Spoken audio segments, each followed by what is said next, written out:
March 4th, 2008 started out like any other evening for Lauren Burk. She was a freshman from Marietta, Georgia, attending Auburn University. That day, she had spent some time with her boyfriend Sean in his dorm room. Around 8 p.m., Lauren left to head to the library. She was planning to meet up with her longtime friend Michael for a study session.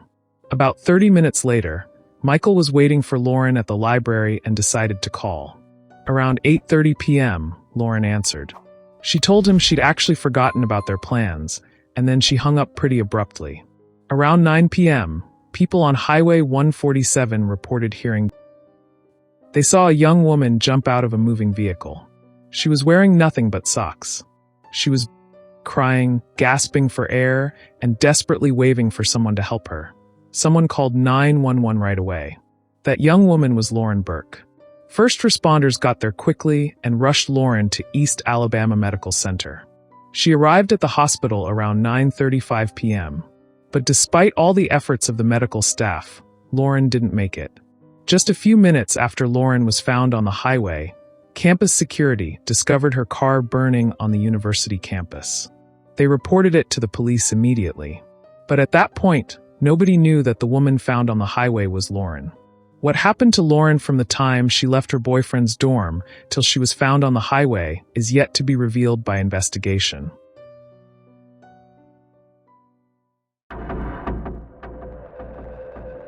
The investigation into Lauren Burk's case began immediately. When they traced the burned-out car back to Lauren's father, Jim Burk, he told them his daughter had been driving it. The officers then had to deliver some heartbreaking news. His daughter was missing. Jim immediately called his wife Vivian and started driving to Auburn. On his way, the police reached out asking Jim to meet him at the hospital to identify the body of a young woman found on the highway. At the hospital, Jim confirmed the tragic truth. It was his daughter Lauren. The autopsy showed that Lauren had been had entered the back of her left shoulder at close range, gone right through both of her lungs, and came out through her upper right arm.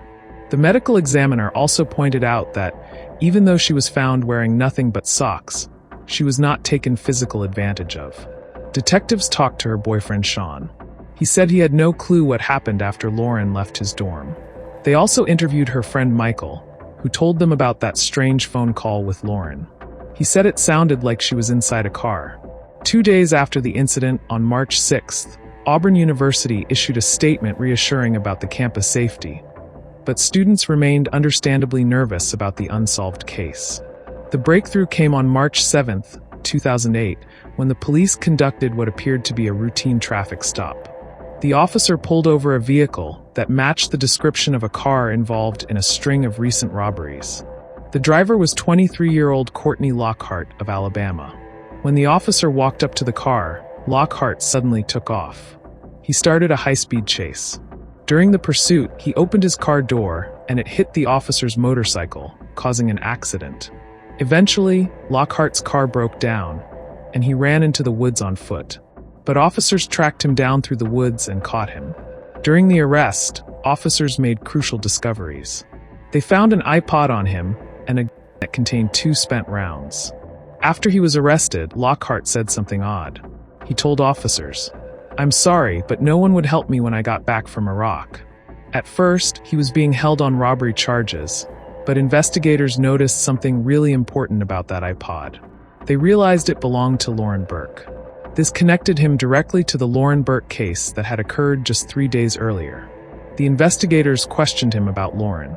It was then Lockhart opened up and gave a full confession to the police, which went like this. Lockhart was a 23-year-old military veteran who had been dishonorably discharged from the Army. On the morning of March 4th, Lockhart realized he needed gas but had no cash. He decided to drive to Auburn University's campus to rob someone. He spent most of the day on campus, leaving when he saw patrol cars and returning when they left. That evening, after Lauren left Sean's dorm to go to the library, she was walking over to her black Honda Civic. Lockhart was there on campus.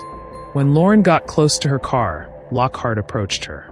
He pointed a gun at her and forced her into the vehicle. Lauren was terrified, so she did what he said. She got in the passenger seat while Lockhart got behind the wheel. Lauren handed him $200 in cash, and begged him to just leave. But Lockhart had other plans in mind. With one hand on the steering wheel and his other hand pointing the gun at Lauren, he drove away from campus. Once they left the university grounds, he made a horrible demand. He ordered Lauren to take off all her clothes. At first, Lauren didn't want to, but she eventually did what he asked. He made her do this so she wouldn't try anything or make any sudden moves. For about 30 minutes, Lockhart drove Lauren around Auburn. They passed bars, stores, and restaurants downtown. This whole time, Lauren was sitting in the passenger seat completely. During this terrifying drive, Lockhart talked to her about his unemployment and his personal problems. Lauren, showing incredible composure under unimaginable circumstances, tried to convince Lockhart to stop what he was doing. She even offered to help him find a job and told him she knows someone who can get him a job. As they drove along Alabama Highway 147, Lauren's phone rang. It was her friend Michael, calling to check on her whereabouts for their study session. Lockhart allowed her to answer, but demanded she make up a story. Lauren was forced to tell Michael she'd forgotten about their plans, and then she hung up abruptly. As Lockhart became increasingly frustrated and agitated, Lauren leapt from the moving car, and Lockhart hit her. The same moment witnesses later reported to 911. Meanwhile, Lockhart took off from the scene, leaving Lauren on the highway. He drove her Honda Civic to a gas station and used her stolen credit card to buy gas. Then he drove to the parking lot on Auburn's campus. He poured gasoline inside Lauren's car and tried to set it on fire to get rid of the evidence. His first attempt didn't work, so he left to find some fire starter and came back with a Burger King bag. This time, he got the car to catch fire. After successfully setting the car on fire, Lockhart once again used Lauren's credit card at a Kroger in Georgia before throwing it out his car window and returning to Alabama. In his confession, Lockhart claimed he never meant to hurt Lauren. He only wanted to rob her, but when Lauren tried to jump out of the moving car, he accidentally pressed the... However, ballistics experts confirmed that the gun used required significant pressure to... This made Lockhart's claims highly unlikely, especially for someone with military training. And also the autopsy showed that Lauren was from just a few inches away, right in her back. This made it pretty clear that he shot her intentionally, unlike Lockhart's claims. During his confession, Lockhart also admitted to a bunch of other crimes he'd committed in the days before Lauren's incident. He confessed to robbing several women in Columbus, Georgia. In one of those robberies, he even pointed a gun at a 3-year-old and threatened the mother to give him her purse. Ballistics testing confirmed that the bullet found in Lauren's car was from the gun found during Lockhart's arrest. With this physical evidence, witness statements, Lauren's iPod in his possession, and Lockhart's own confession, investigators took Lockhart into custody.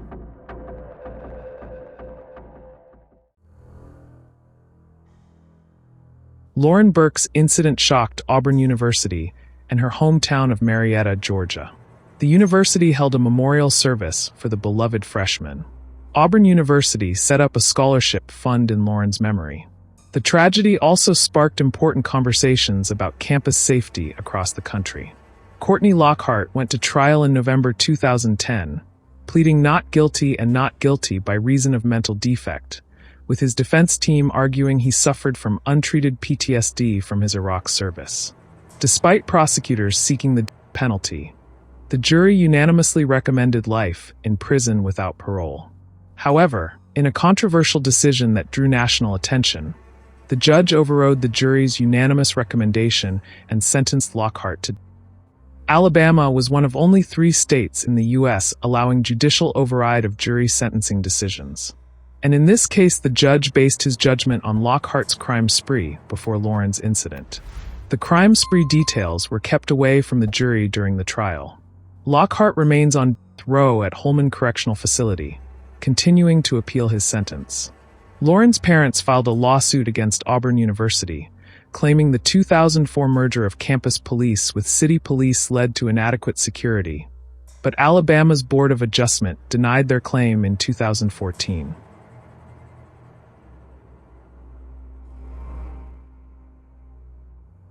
Courtney Lockhart's primary motive was financial desperation. He needed gas money. His confession confirmed that he'd been walking around campus all day looking for someone to rob. However, the crime escalated beyond simple robbery when he forced Lauren to undress and drove her around for 30 minutes, suggesting his intentions became more sinister.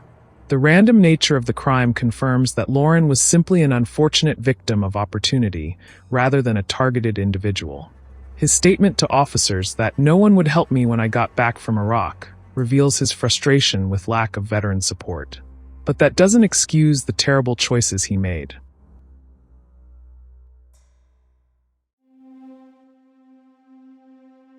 Lockhart might have been dealing with untreated PTSD, but that doesn't give him any right to hurt anyone.